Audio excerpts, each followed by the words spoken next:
अभिनंदन। बहुत बहुत धन्यवाद माननीय विधायक जी। अब एक बार मैं चाहूंगा जोरदार नारा हो जाए कि बाद में भाई को आमंत्रित करूं।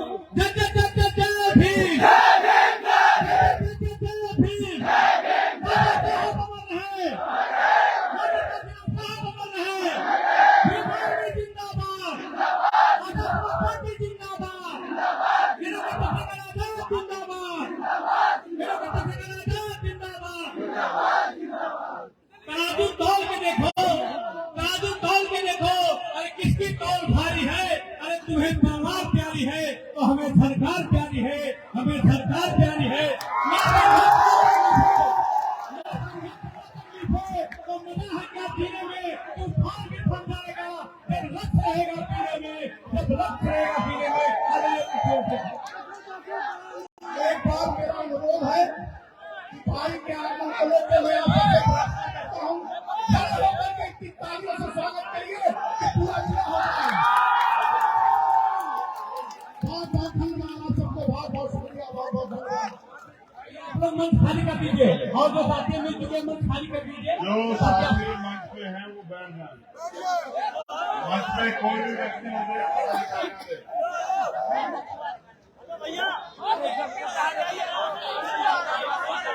एक मिनट में मंच के साथी बैठ जाए और मंच को देख के सामने वाले आप लोग का हो गया बैठ जाए।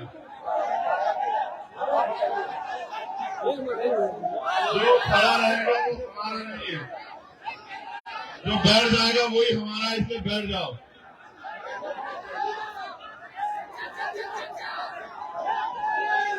एक मीडिया के साथियों को छोड़ के और पुलिस के साथियों को छोड़ के हमारा कोई साथी, बीबीएफ के साथी हमारे खड़े रहे, बाकी सब लोग बैठ जाए। और मैं ये बात दोबारा नहीं कहूंगा आप लोगों से।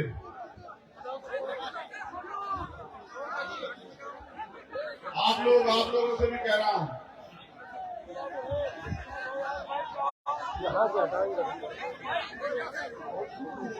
ये जो हमारे नीला पटका डाल के लोग खड़े हैं साथी, इनसे कह रहा हूं, मीडिया के साथियों से आग्रह को इस तरफ आ जाओ बीच में, जिस तरह आपके पीछे वालों को दिक्कत ना आए। वहां आपको कोई परेशान नहीं करेगा, वहां से हट जाओ, हमारी टीम के लोग वहां से हट जाओ, बिल्कुल उनको जगह दे दो। कि भाई आप लोग नहीं बैठोगे क्या?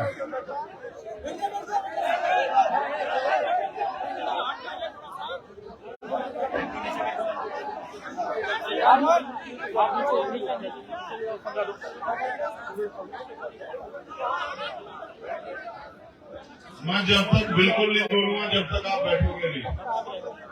ये काले जैकेट पहनने से नेता नहीं बनता है, काम करने से नेता बनता है आदमी, समझे?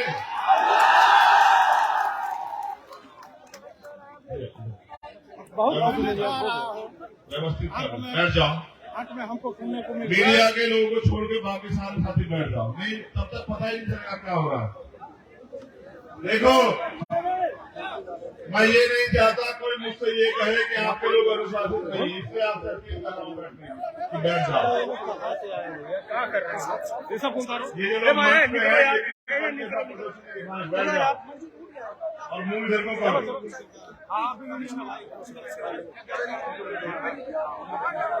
शांत रहो।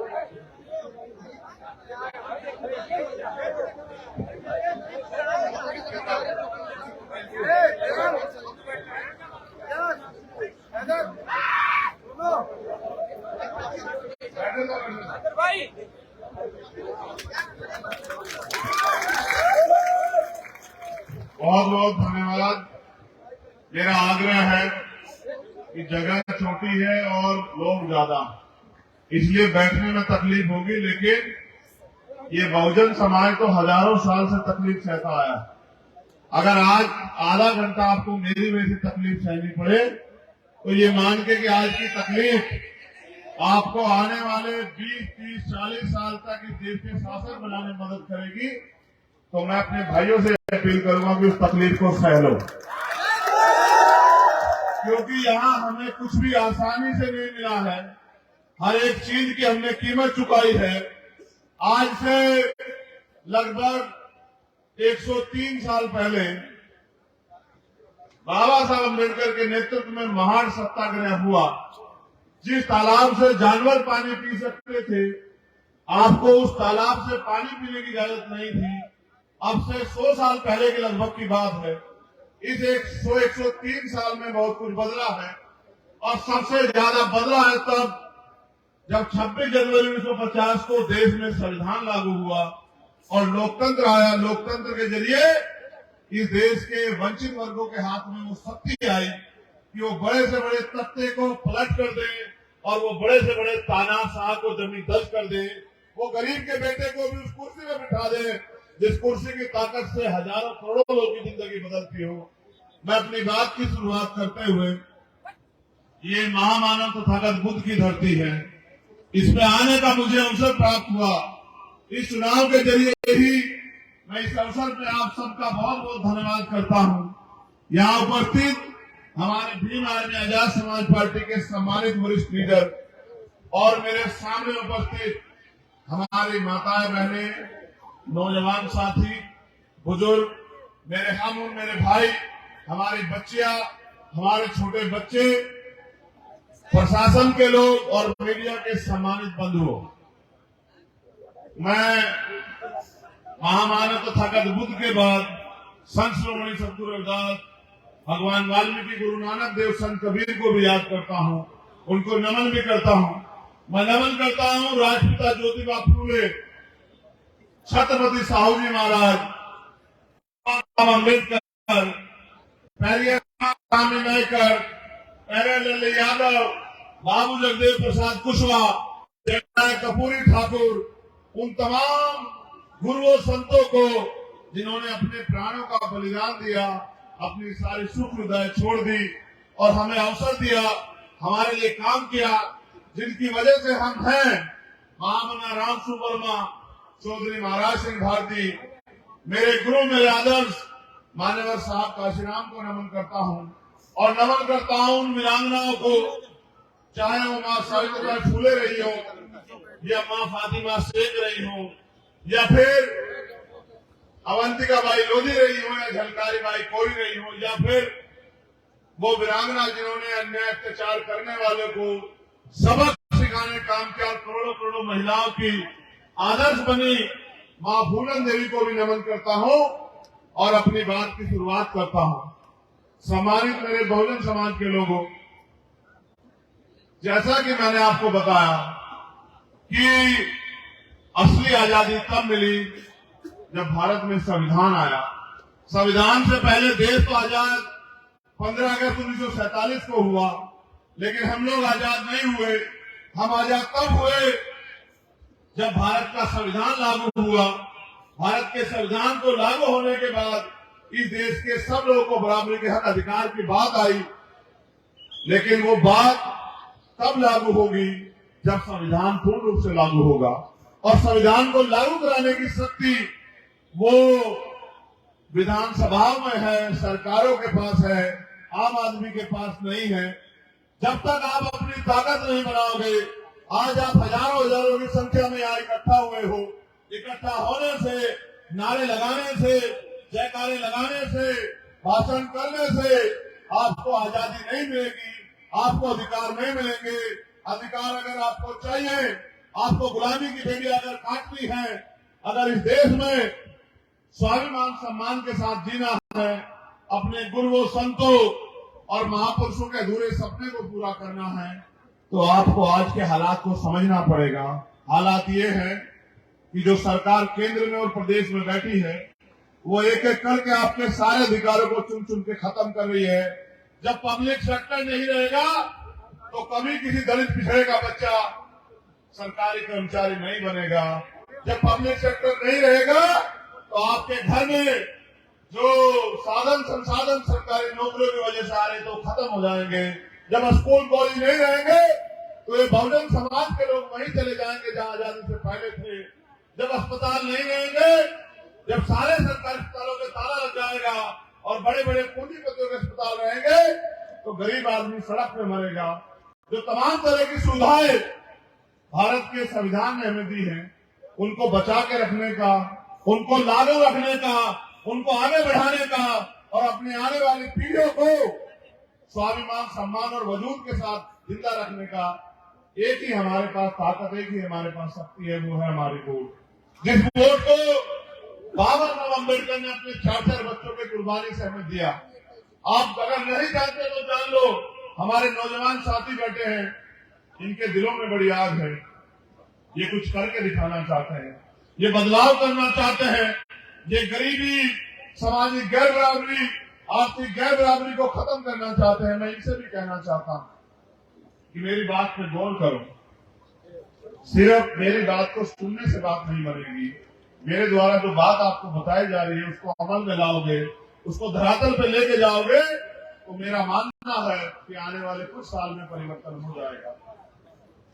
जब बाबा साहब अम्बेडकर ने वोट का अधिकार दिलाने के लिए संघर्ष किया, तो जो कॉन्स्टिट्यूशन असेंबली, संविधान सभा में जो साथी थे, वो ये कहते थे कि वोट का अधिकार उनको मिलना चाहिए जिनके पास जमींदारी है। कुछ लोगों ने कहा वोट का अधिकार उनको मिलना चाहिए जो लोग लगान देते हैं। कुछ लोगों ने कहा उनको वोट का अधिकार मिलना चाहिए जिन्होंने उच्च शिक्षा प्राप्त की है। कुछ लोग कहते हैं उनको मिलना चाहिए जो व्यापार करते हैं। कुछ लोग कहते हैं उनको मिलना चाहिए जो धन दौलत रखते हैं। बाबा साहब अम्बेडकर ने कहा कि अगर चंद लोग फैसला करेंगे कि सत्ता में कौन आएगा, तो इस तरह से लोकतंत्र नहीं बन पाएगा। लोकतंत्र तब बनेगा जब भारत के हर एक बालिग व्यक्ति को अपना उम्मीदवार चुनने का अवसर प्राप्त होगा। वो तय करेगा कि उनका विधायक कौन होगा, उनका सांसद कौन होगा, उनका मंत्री कौन होगा। जब वो तय करेगा, अपनी वोट का प्रयोग करेगा, उस प्रयोग के बाद जो तय सत्ता बनेगी, उस सत्ता के जरिए जब आम आदमी के हितों के काम होंगे। क्योंकि अगर आपको याद हो तो उन्होंने कहा कि संविधान कितना भी अच्छा क्यों ना हो, उसको लागू कराने वाले हाथ अच्छे नहीं होंगे, उनकी नीति अच्छी नहीं होगी, उनकी नीयत अच्छी नहीं होगी, तो अंततः संविधान बुरा साबित होगा। आज भी संविधान अच्छा है, दुनिया का सबसे पवित्र संविधान, दुनिया का सबसे महान संविधान भारत का संविधान है। लेकिन मेरी बात में गौर करो, सबसे ज्यादा गैर बराबरी भारत में है, सबसे ज्यादा आर्थिक समानता असमानता भारत में है, और सबसे ज्यादा अन्याय अत्याचार महिलाओं पे और स्पेशली वंचित वर्ग की महिलाओं को पे भारत में होते हैं। इसका कोई तो कारण होगा। इसका कारण मात्र एक है कि बाबा साहब अम्बेडकर की बात को आगे बढ़ाते हुए माननीय काशीराम साहब ने कहा कि वोट हमारा, राज तुम्हारा, नहीं चलेगा, नहीं चलेगा। उनके तो संघर्ष के बाद भी बहुजन समाज के लोग उनके संघर्ष पे हंसते रहे और अपनी रोटी को खा के पेट पे हाथ फेर के चैन से घर में सोते रहे। उसका खामियाजा ये हुआ कि वोट हमारे पास है और राज उन लोगों का है जो नहीं चाहते इस देश से कभी सामाजिक गैर बराबरी और आर्थिक गैर बराबरी दूर हो। अगर हमें सामाजिक गैर बराबरी को दूर करना है, अगर हमें जाति के आधार पर जो समानता है उसका नाश करना है, अगर हमें भाईचारा लाना है, अगर हमें जो गरीबी, बेबसी, लाचारी, क्योंकि मैं देश में घूमता हूं, आप मुझसे प्यार करते हैं, मैं आपको बताना चाहता हूं देश की हकीकत यह है कि अमीरों के कुत्ते भी ठीक खाते हैं, अमीरों के कुत्ते भी एसी की गाड़ियों में घूमते हैं, उनके कुत्तों में भी अच्छे अच्छे गद्दे सर पे छत है, लेकिन गरीब अपना पेट काट काट के भी अपने बच्चों को नहीं पाल पा रहे हैं। पढ़े लिखे नौजवान सड़कों पे धक्के खा रहे हैं, सुसाइड कर रहे हैं, और निकम्मी सरकार तमाशा देख रही है। जब आपकी सरकार नहीं बनेगी, आपका नेता नहीं बनेगा, आपके क्षेत्र के लिए लड़ने वाला नहीं आगे बढ़ेगा, आपको क्या लगता है जिन्होंने हजारों साल तक आपको इंसान भी नहीं माना, वो आपको अधिकार कब देंगे? ये आपकी क्यों नहीं समझ में आता? भाईचारा बनाना है तो बहुजन समाज के लोगों में बनाओ, भाईचारा बनाना है तो ये जातियों में बटे समाज को इकट्ठा करो, लोगों के बीच में जाओ, उनको सच बताओ कि आज सच तो यह है कि कारवां लुट चुका है, देश में कुछ बाकी नहीं है, सारी सरकारी एजेंसियों को खत्म करने की तैयारी हो गई है, सारे सरकारी डिपार्टमेंट को बेचा जा रहा है। आज रेल बिक रही है, आज भेल बिक रही है, गेल बिक रही है, सेल बिक रही है, कॉल बिक रही है, एयरपोर्ट बिक रहे हैं। तमाम तरह के जो साधन संसाधन 70 साल में देश में खड़े हुए, जिनको आपने अपने खून पसीने से सींचा, आज वो लूट रहे हैं। इनकी रक्षा कौन करेगा? देश की रक्षा करने वालों, भारतीय संविधान की रक्षा कौन करेगा? सवाल आपके सामने है। जब न्याय सबके लिए समान है तो इन वंचित वर्ग की बहन बेटियों की इज्जत के साथ क्यों खेला जाता है? रोज क्यों उनके साथ अन्याय होता है? अभी एक FIR की कॉपी मुझे दी दिलीप भाई ने और मुझे बताया कि वहां जयंती के अवसर पे कुछ ताकतवर लोगों ने हमारे लोगों को नुकसान पहुंचाया और 2 लोग गिरफ्तार हुए। पुलिस के लोग भी आया है। मैं उनसे कहना चाहता हूं कि ये लड़ाई स्वाभिमान सम्मान की है। चुनाव 11 तारीख में खत्म हो जाएगा। अगर आपके क्षेत्रों में अन्याय होगा, आपको नौकरी बाबा साहब अम्बेडकर के संविधान की वजह से मिली है, अगर आपके क्षेत्रों में आपके कुर्सी बैठे अन्याय होगा तो अभी अन्याय हम लोग नहीं सहने वाले। अगर आप न्याय नहीं दोगे तो हम आपके दफ्तरों के बाहर आके बैठ जाएंगे। अगर आप न्याय नहीं दोगे हम अपनी संवैधानिक शक्ति का प्रयोग करके मोर्चा निकालेंगे। अगर आप न्याय नहीं दोगे तो हम भी आपको एसी के कमरों में चैन से नहीं बैठने देंगे।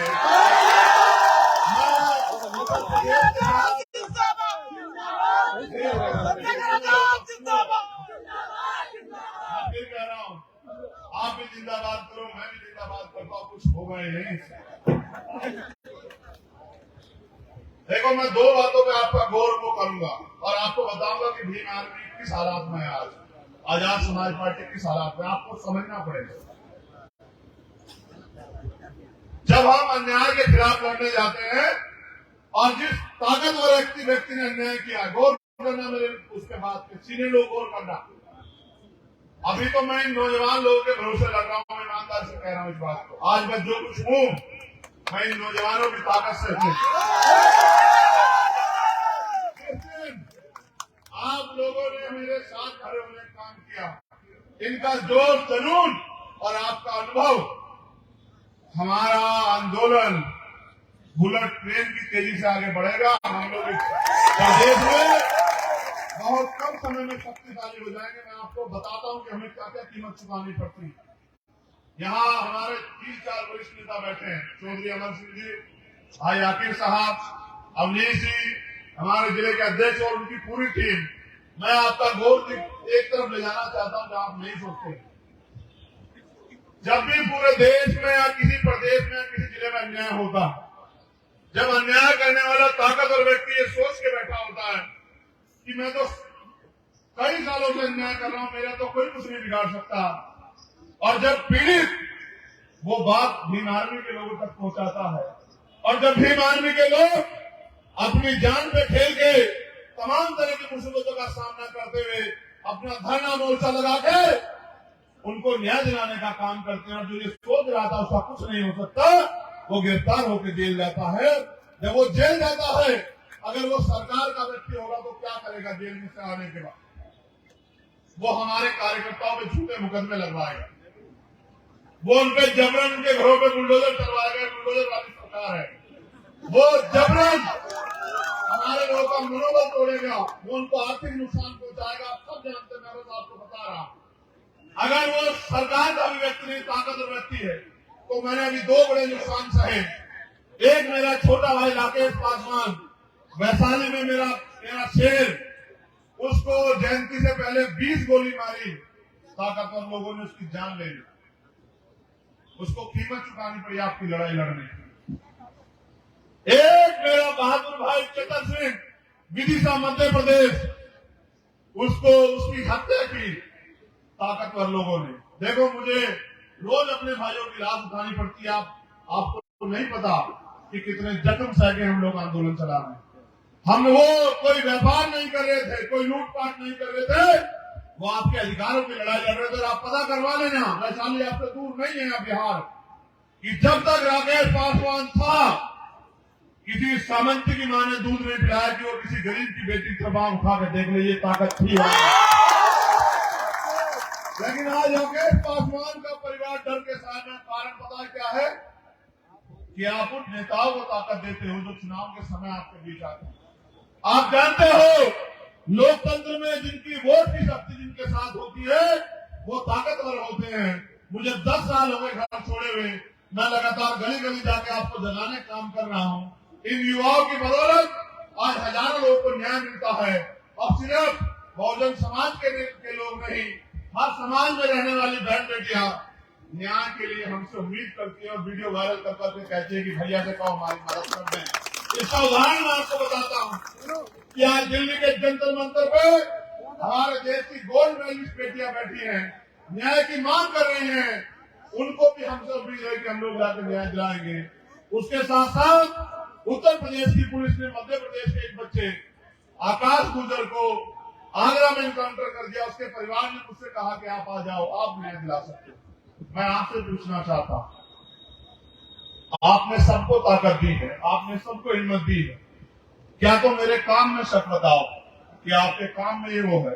अगर मेरी लड़ाई एमपी एमएलए बनने की होती तो मैं सिद्धार्थनगर में खड़ा होकर आपसे बात नहीं कर रहा होता। मेरी लड़ाई एमपी एमएलए बनने की नहीं है, मेरी लड़ाई ताकतवर बनने की नहीं है। मेरी लड़ाई मात्र इतनी है कि ये बहुजन समाज ताकतवर बने, इनके हिस्से में इनके अधिकार आए, इनके स्वाभिमान सम्मान की रक्षा हो।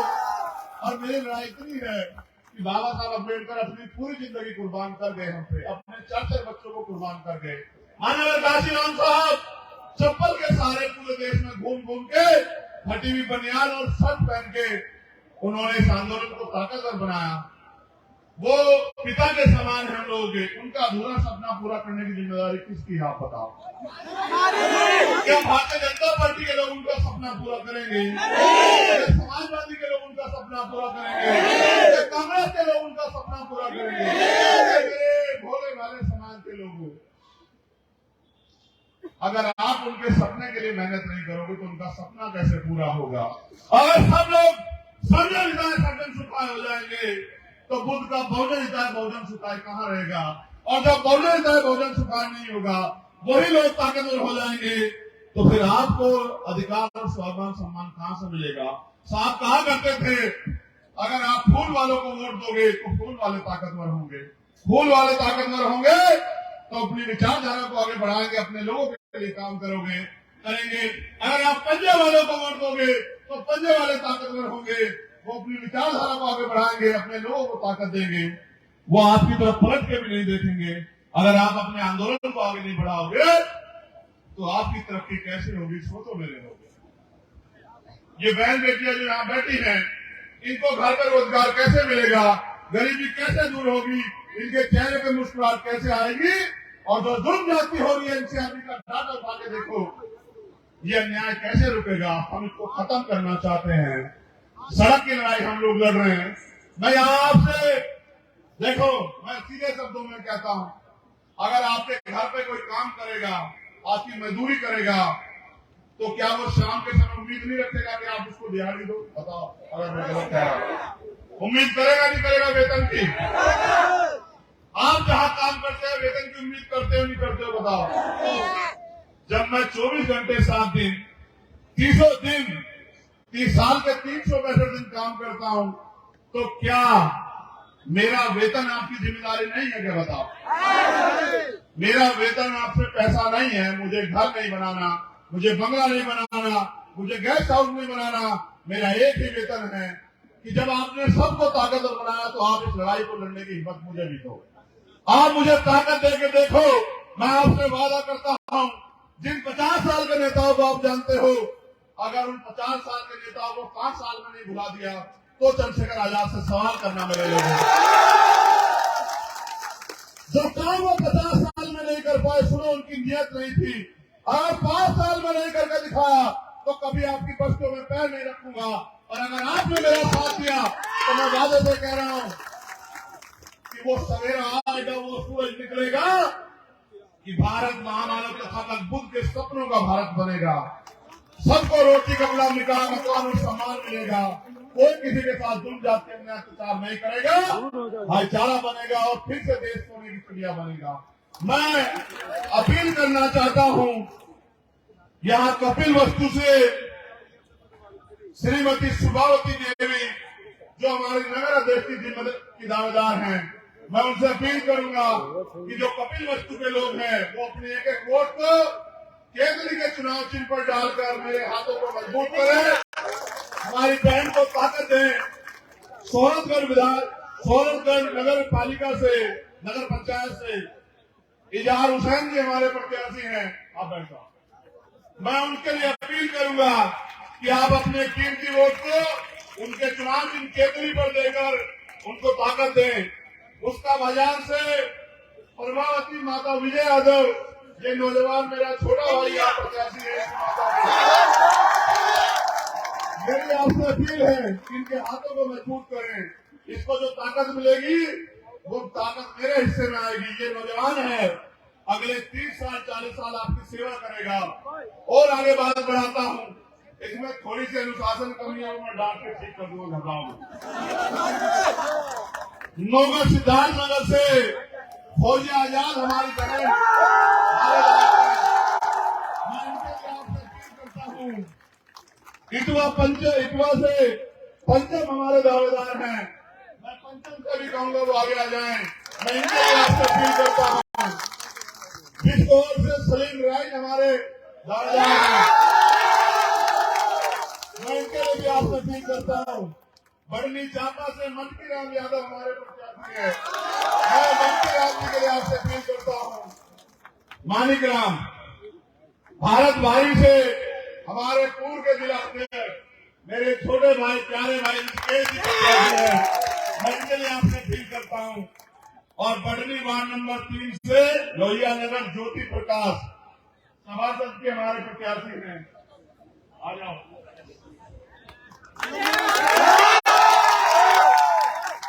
एक बात और आपसे बैठ जाओ, एक बात को बैठना।